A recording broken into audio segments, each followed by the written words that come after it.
Hey guys, and welcome to the lecture on phishing and spear phishing.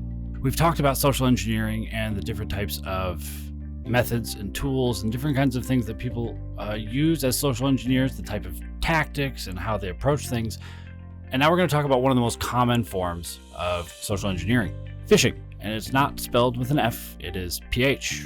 What is phishing? What is the history of phishing, types of phishing, examples, and what we can do? Phishing is the criminal act of attempting to acquire sensitive, personal, private, confidential, any kind of secret information such as usernames, passwords, credit cards, bank account, basically anything you don't want the bad guys to have, any of your private information, by masquerading as somebody trustworthy, a friend of yours, an acquaintance, a relative, a coworker. It is a targeted attack. It was actually first documented in 1987.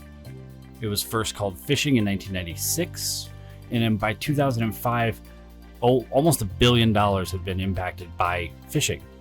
By 2007, it's $3.5 billion, yada, yada, yada. Now it's one of the most common forms of hacks, period. It causes malware, it causes crypto locker, it causes so many different types of infections and different results that it's really difficult to kind of pin down on one sort of thing. And a lot of different criminal organizations end up using phishing as their main mode of getting the malware or the payload, whatever it is, to you. And they're ultimately successful most of the time.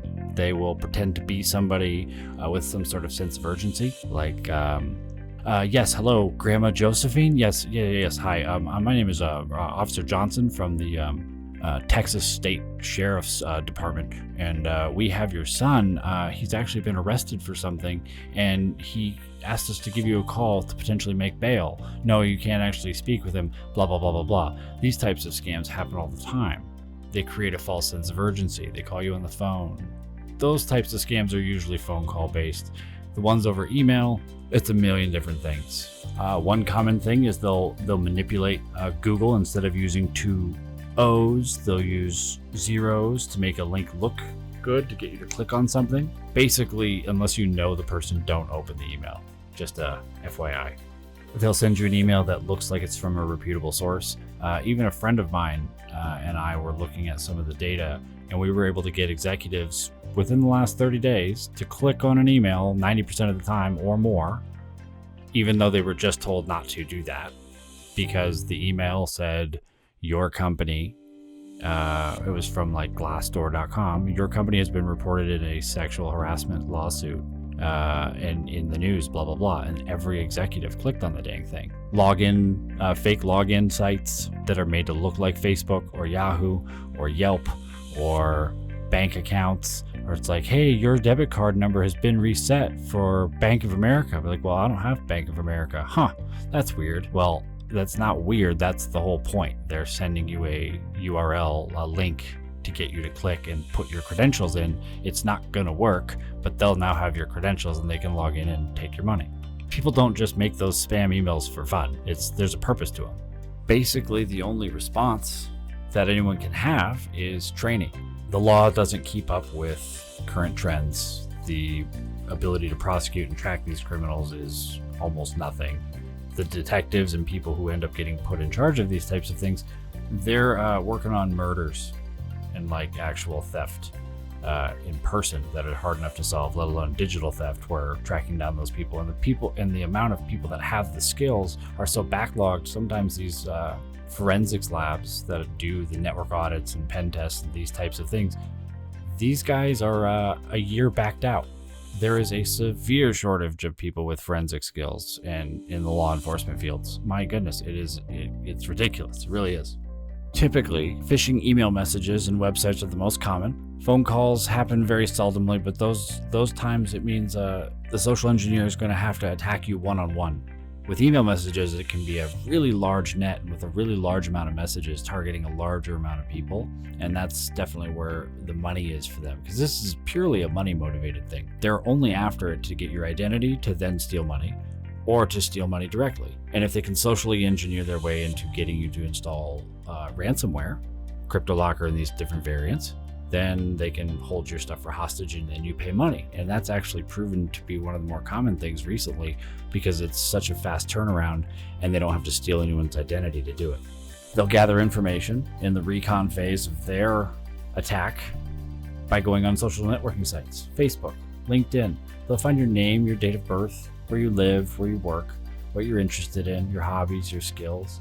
If you work for a 5,000 person company, I could pretend to be Bob from HR and then call you back later and, this is Cindy from accounting. Yes, we're having a problem with your paperwork. Like, you can do a million different things when they don't know the person that they're talking to, but you know the internal jargon, you know all the different little things that are going to make them feel comfortable in talking to you on the phone. And if you are confident on the phone or you are confident over email, you can get people to do all sorts of stuff. I was actually at my doctor's the other day getting a refill on a prescription, and my doctor actually stopped and he goes, oh yeah, my next door neighbor runs a construction company and he just had $150,000 wired out of his account because someone broke into her email, and instead of doing some virus or crazy crap, they figured out that they could have his business account wire money out their bank, and all they had to do was send an email to the bank because they went and looked through all the guy's previous emails to learn how he talked, to learn what relationships he had, and jackpot, he's been emailing his commercial bank about moving money about some sort of a construction project. So they were able to wire $150,000 to some vendor that didn't exist and bam, make off with $150,000. Well, that's number one. You shouldn't be able to email your bank. I mean, anybody gets a hold of your email address and you're toast. You should be building in inconvenience into your life a little bit, especially when it comes to money. That's why having the same password is a bad idea. It allows everyone to get access to everything you have in one fell swoop. Having two-factor authentication everywhere, that kind of stuff. You have to build in inconvenience into your life, otherwise one key opens it all. There's link manipulation is another type of phishing attacks. They'll use a form of deception that makes a link look legitimate, whether the text on top looks right but the URL on bottom is actually not correct, or the URL is misspelled just a tad and you don't notice it because it's quick, because an I looks like an L, that kind of thing.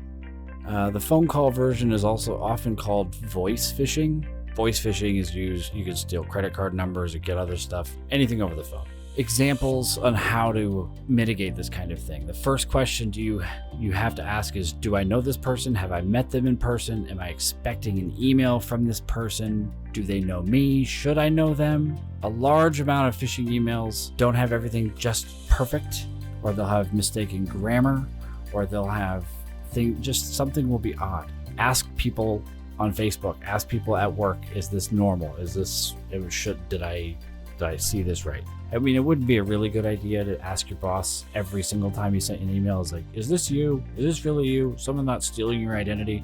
They're going to get kind of pissed, but be skeptical.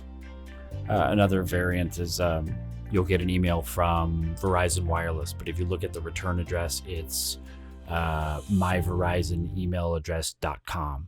It'll be some domain name that has Verizon in the name, or it'll be something close, but it isn't exactly correct. You got to pay attention for those kinds of things and make sure that they're resolving to the exact place that they say they are. And that requires people paying more attention. Things aren't going to become easier everywhere. We've already got televisions in our refrigerators. We've got robot vacuums. You can put up with a little bit of proofreading when it comes to email.